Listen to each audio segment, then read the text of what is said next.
Arvind Barnwal BBDCS मटेहू Ghazipur से आप सभी बच्चों को गुड मॉर्निंग।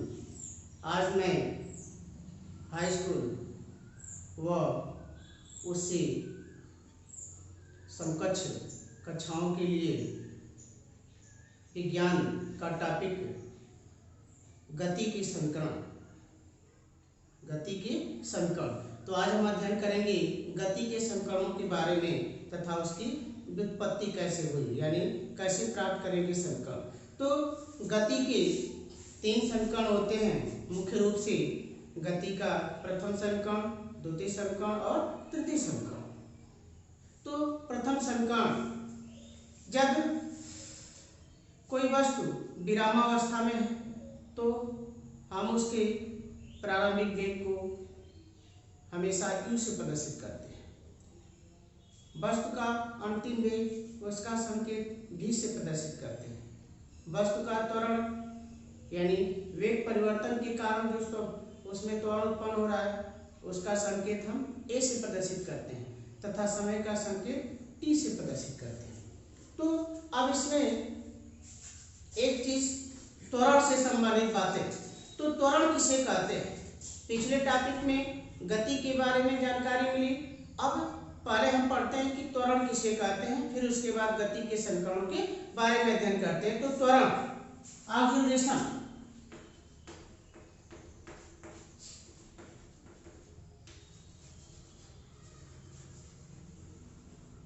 त्वरण तो किसी गतिमान वस्तु के वेग परिवर्तन की दर को त्वरण कहते हैं। किसी गतिमान वस्तु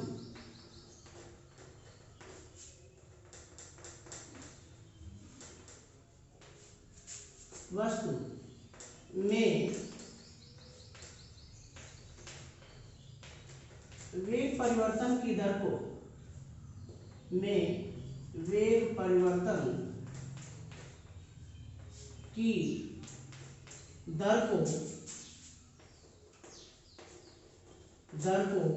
त्वरण कहते हैं।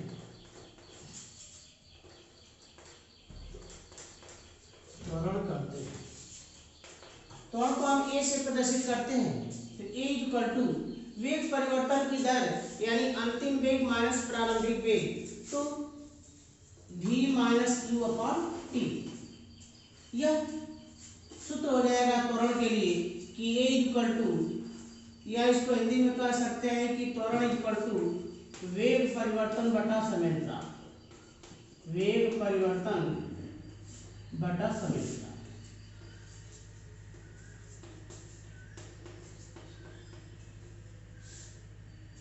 अब त्वरण का मात्रक, तो त्वरण का मात्रक यानी वेग का मात्रक बटा समय का मात्रक। तो त्वरण का मात्रक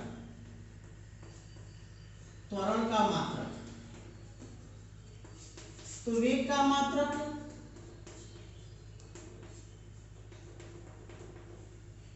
बटा समय का मात्रक।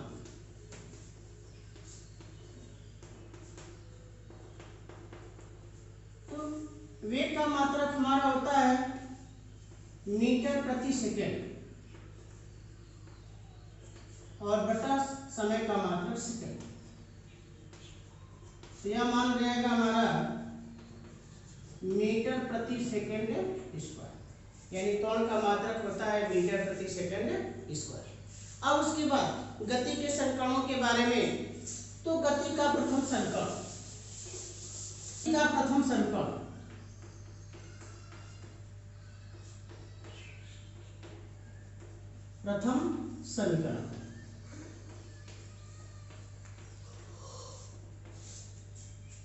तो मानते हैं कि माना किसी वस्तु का प्रारंभिक वेग u,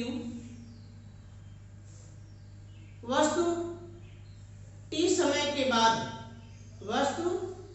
के बाद अंतिम वेग भी प्राप्त करती है तथा उसका त्वरण a है। तो मान लीजिए कि माना किसी वस्तु का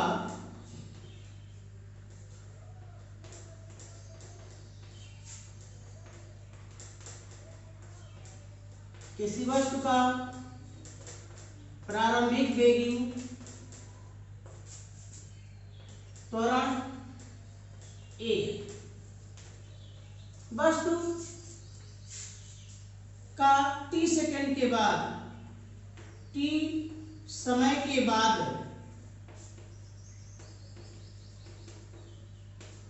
अंतिम वेग v हो जाता है।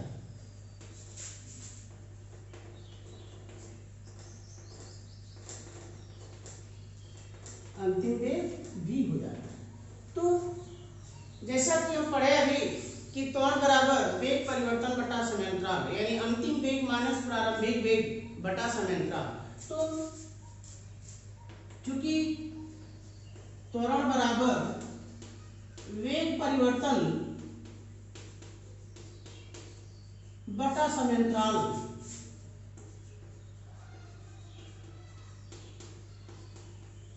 वेग परिवर्तन बटा समयांतराल, तो त्वरण का संकेत a इक्वल टू वेग परिवर्तन यानी अंतिम वेग माइनस प्रारंभिक वेग, तो अंतिम वेग v माइनस प्रारंभिक वेग u अपान समयांतराल t, त्रिय गुणा कर देंगे तो v minus u equal to at, तो v equal to u plus at, और यही हमारा है गति का प्रथम समीकरण। गति का प्रथम समीकरण है v बराबर u plus at, v equal to u plus at, जहाँ v वस्तु का अंतिम वेग, u प्रारंभिक वेग, a त्वरण तथा t समय। अब उसके बाद गति का द्वितीय समीकरण,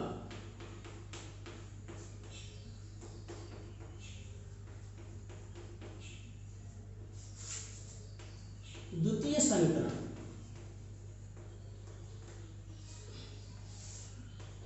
तो जैसा कि अभी गति के प्रथम समीकरण से हमें प्राप्त हुआ कि v equal to u plus at, v equal to u plus at, जहाँ t समय है। तो जब वस्तु का वेग बढ़ता है, समय के सापेक्ष जब वस्तु का वेग बढ़ता है तो त्वरण धनात्मक होता है, परंतु जब समय के सापेक्ष वस्तु का वेग घटता है तो त्वरण ऋणात्मक होता है।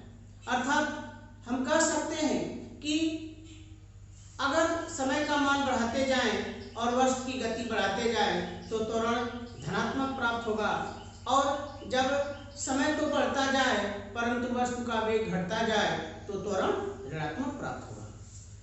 तो गति के प्रथम समीकरण से, गति के प्रथम समीकरण से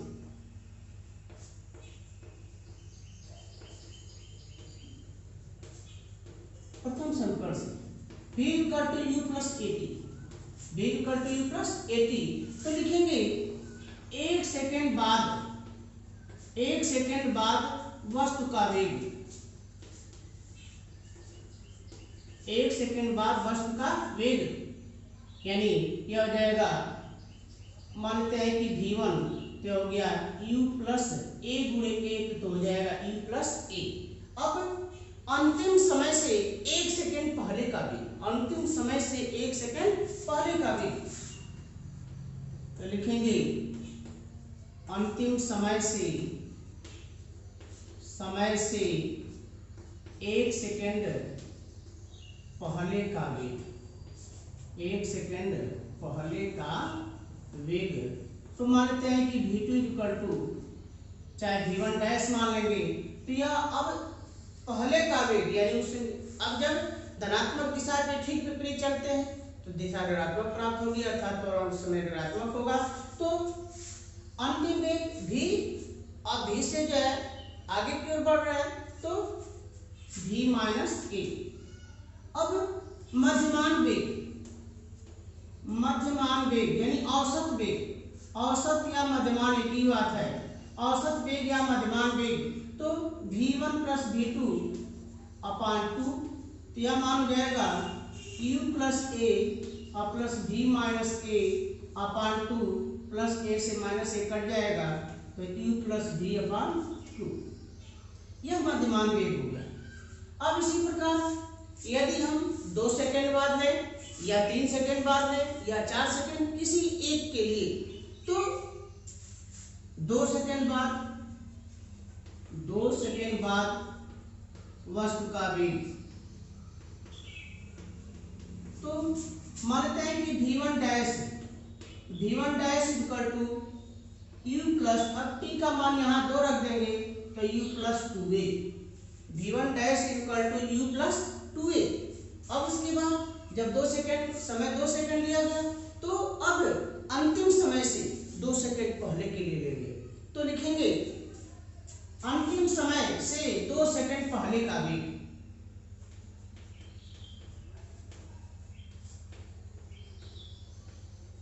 अंतिम समय से 2 सेकंड पहले का वेग,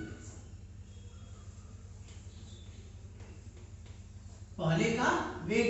तो मानते हैं v2 डैश बराबर, तो v माइनस 2a। अब इस परिस्थिति में भी हम मध्यमान का मान ज्ञात करेंगे, औसत मान ज्ञात करेंगे। तो जैसा कि है कि औसत मान बराबर पदों का योग बटा पदों की संख्या, तो मध्यमान वेग या औसत वेग,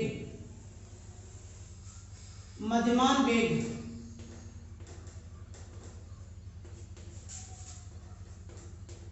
तो मध्यमान वेग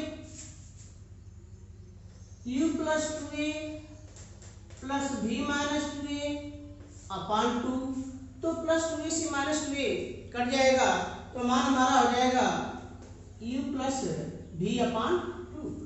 अब 1 सेकेंड के लिए जब गणना की गई तब भी मध्यमान वेग हमारा मिला u plus v upon 2। 2 second के लिए अगर हम लिए तो भी मध्यमान वेग मिला हमारा u प्लस v अपान 2। इसी प्रकार यदि हम अन्य समय अगर 3 सेकेंड के लिए लें तो u plus 3a plus v minus 3a अपान 2, तो भी मान हमारा प्राप्त होगा u प्लस v अपान 2। तो हम कह सकते हैं कि चाहे समय का मान कुछ भी लिया जाए, समय का मान कोई भी हो, t का मान कुछ भी हो, हमेशा मध्यमान वेग अपरिवर्तित रहता है। तो लिखेंगे अतः मध्यमान वेग अपरिवर्तित रहता है, अर्थात बदलता नहीं है।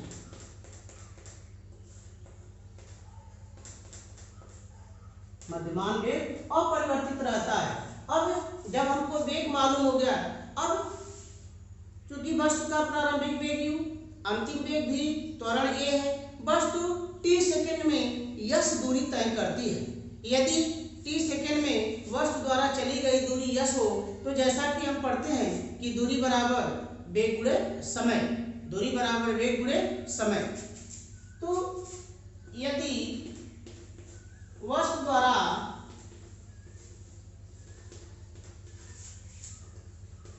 t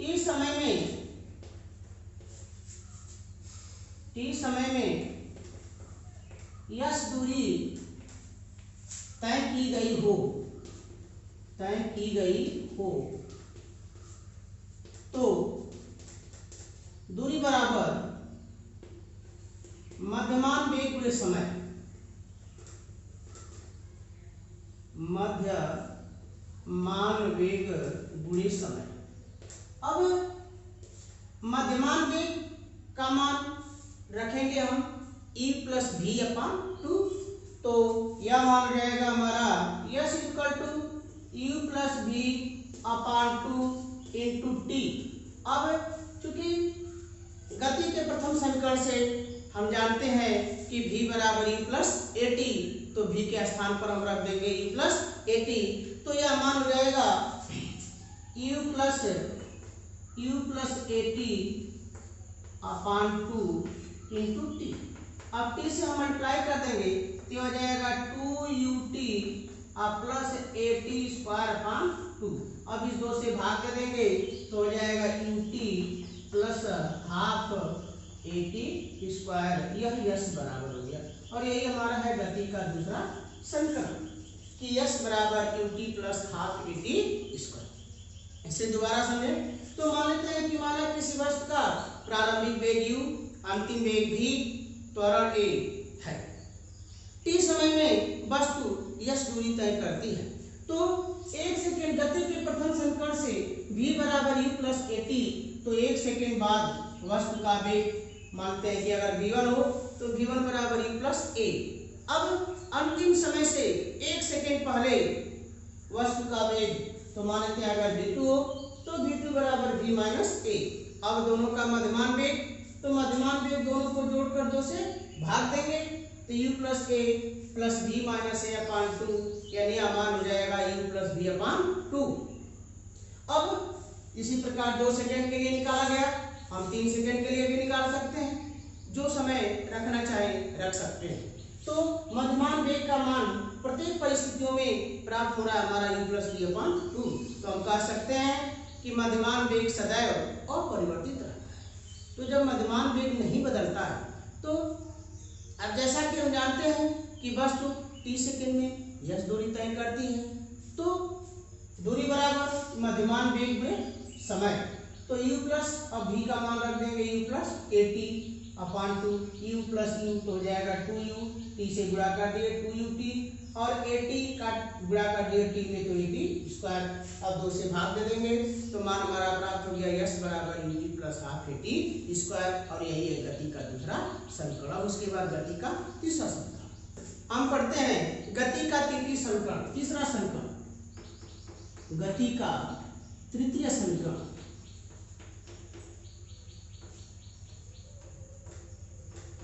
तृतीय समीकरण तो ठीक उसी प्रकार जैसे कि हम पिछले 2 समीकरणों में पढ़ते आ रहे हैं कि माना किसी वस्तु का प्रारंभिक वेग u, त्वरण a, t सेकेंड के बाद अंतिम वेग v है तथा वस्तु t सेकेंड में यह दूरी तय करती है।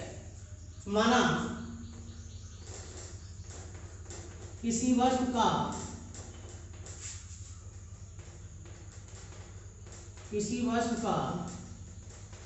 प्रारंभिक वेग q, त्वरण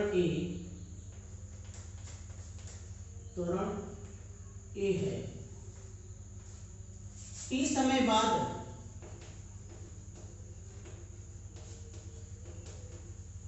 वस्तु का अंतिम वेग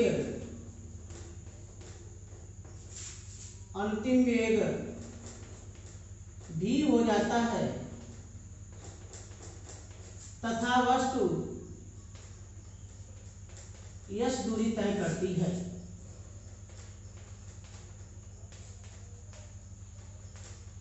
यश दूरी तय करती है।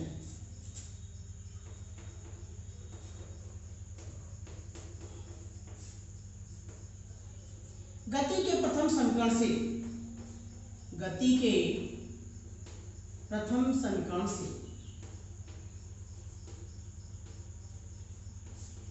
तो जैसा कि हम जानते हैं गति का प्रथम समीकरण v बराबर u प्लस at, v बराबर u प्लस at।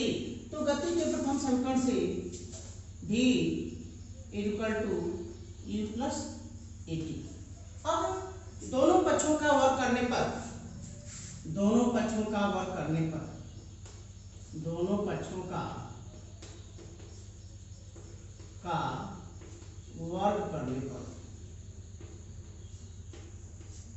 तो वर्ग करने पर मान हो जाएगा हमारा v square equal to u plus at का होल स्क्वायर।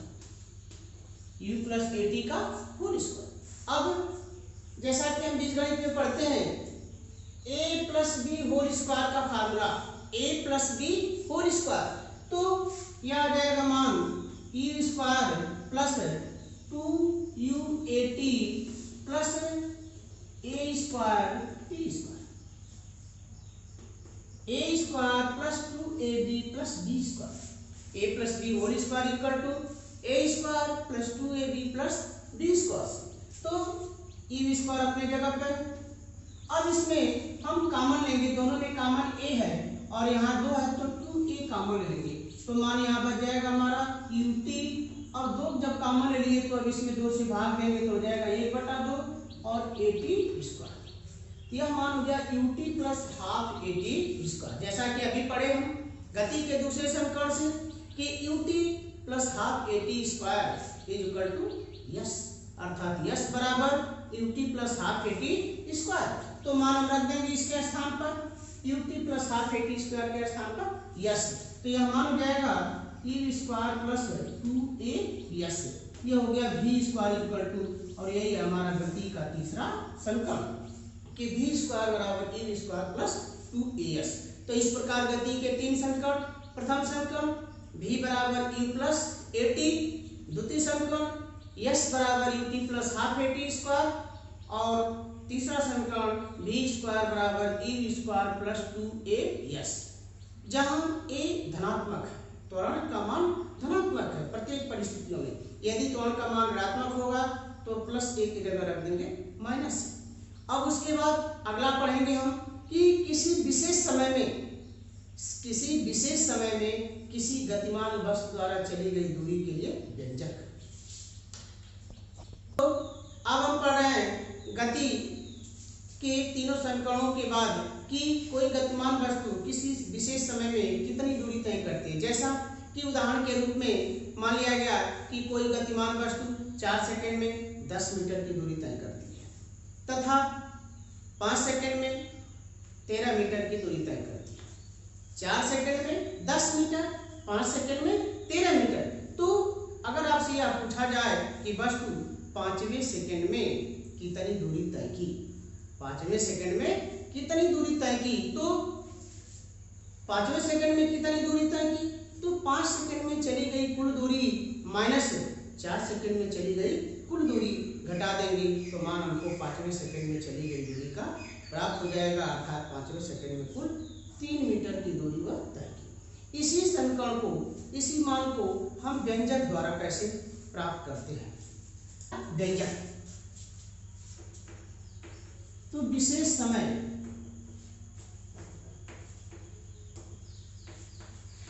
तीनवें सेकंड में चली गई दूरी का व्यंजक।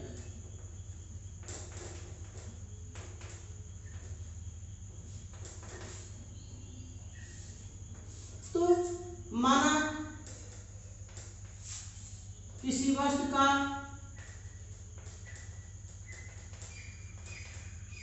वस्तु का प्रारंभिक वेग u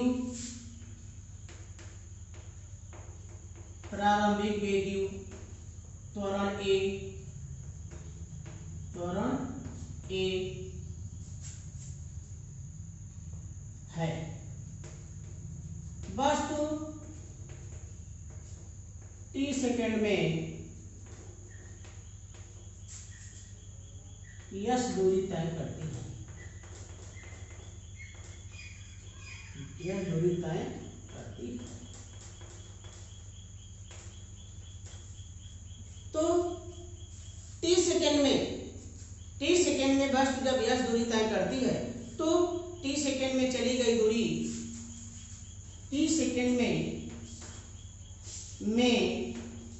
चली गई दूरी, इसको हम संकेत दिखाते हैं st। तो st बराबर ut plus half A T square मान लेते हैं समीकरण नंबर 1। अब t-1 सेकंड में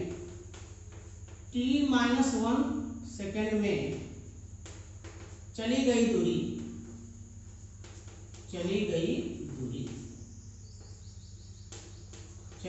दूरी, तो इसको संकेत में हम दिखाते हैं यस t-1।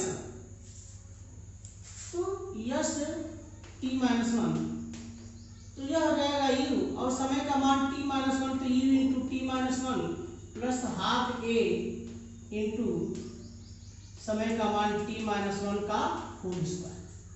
अब इसको हल करेंगे तो यह मान हो जाएगा ut-u प्लस हाफ a, अब यहाँ a माइनस b का होल स्क्वायर कर देंगे तो यह मानते हैं समीकरण नंबर हो गया हमारा 2, समीकरण नंबर 2 हो गया। अब हमको ज्ञात करना है कि t वें सेकंड में वस्तु कितनी दूरी तय की। तो t वें सेकंड में चली गई दूरी को ज्ञात करने के लिए हम t सेकंड में चली गई दूरी में से t-1 देते हैं तो टीवें सेकेंड में चली गई दूरी का मान प्राप्त होता है। तो लिखेंगे टीवें सेकेंड में चली गई दूरी, टीवें सेकेंड में चली गई दूरी। तो मान लेते हैं कि यदि टीवें सेकेंड में वस्तु द्वारा चली गई दूरी यस हो तो यस बराबर यस टी माइनस 1। तो यस बराबर यस टी माइनस 1। अब यस टी का मान हमारा है U T plus half A T square minus yes T minus 1 का मान U T minus 1 plus half ए टी माइनस 1 का होल स्क्वायर। अब इसको हल करेंगे तो U T plus half A T square. अब यहाँ जो हल करेंगे तो U T minus you plus half A into T square minus 2t plus 1। अब फिर कोष्टक पढ़ेंगे तो U T plus half A T square minus U T minus minus plus you. अब ये माइनस से गुणा करेंगे तो minus half A T square. अब इसमें गुणा करेंगे तो प्लस ए टी और माइनस हाफ ए। ये हो गया मान हमारा। अब उसके बाद तो यूटी से माइनस यूटी कट जाएगा, हाफ ए टी स्क्वायर से minus half A T square cut जाएगा, तो मान हमारा बच जाएगा u और ये ए टी बच गया माइनस हाफ ए बच गया, तो हमारा हो गया u plus A T minus half A. अब इन दोनों में से एक कॉमन कर लेंगे तो यह मान हो जाएगा हमारा कि यस बराबर u प्लस 2a। तो हाफ ए कॉमन कर लेंगे, तो जब हाफ ए कॉमन कर लेंगे तो यह मान हो जाएगा हमारा, यहाँ पे हो गया 2t और यहाँ हो जाएगा -1। तो यह हो जाएगा यस बराबर u plus half A into 2t minus 1। यह हमारा सूत्र हो जाएगा किसी गतिमान वस्तु द्वारा चली गई दूरी का मान किसी विशेष समय में, यानी टीवें सेकेंड में। तो यह सूत्र हो जाएगा, अतः किसी विशेष समय टीवें सेकेंड में चली गई दूरी यस बराबर u plus half A into 2t minus 1। यह हमारा सूत्र हो जाएगा। पुनः इसे समझे। मान लेते हैं कि माना किसी वस्तु का प्रारंभिक वेग u त्वरण a है, वस्तु t सेकेंड में यस दूरी तय करती है। तो t सेकेंड में चली गई दूरी का संकेत यदि हम यह मान लें कि यस टी हो, तो t सेकेंड में चली गई दूरी यस टी बराबर U T plus half A T square गति के दूसरे समीकरण के अनुसार। अब t माइनस 1 सेकेंड में वस्तु द्वारा चली गई दूरी, तो t माइनस 1 सेकेंड में चली गई दूरी, तो इसका संकेत मान लेंगे यस टी माइनस 1। तो यह मान जाएगा u into T minus 1 plus half A into T minus 1 whole square. मान लेते हैं समीकरण नंबर 2। यह हो गया समीकरण नंबर 1 और यह हो गया समीकरण नंबर 2। अब टीवें सेकेंड में चली गई दूरी यस बराबर, तो टी सेकेंड में चली गई दूरी में से टी माइनस 1 सेकेंड में चली गई दूरी को हम घटा देंगे, तो यह मान हो जाएगा यस टी माइनस 1। अब यहाँ मान रख देंगे हम दोनों का, अब उसके बाद इसको हल कर देंगे, तो यह हमारा कटकर प्राप्त हो रहा है यस बराबर U plus A T minus half A. दोनों में ए कॉमन है, यहाँ 1/2 भी है, तो 1/2 दोनों में से कॉमन मिल सकता है, तो 1/2 ए हम कॉमन कर लेंगे तो बच जाएगा यहाँ पे 2t और इसमें से कॉमन कर लिया गया तो 1, अर्थात 2t माइनस 1।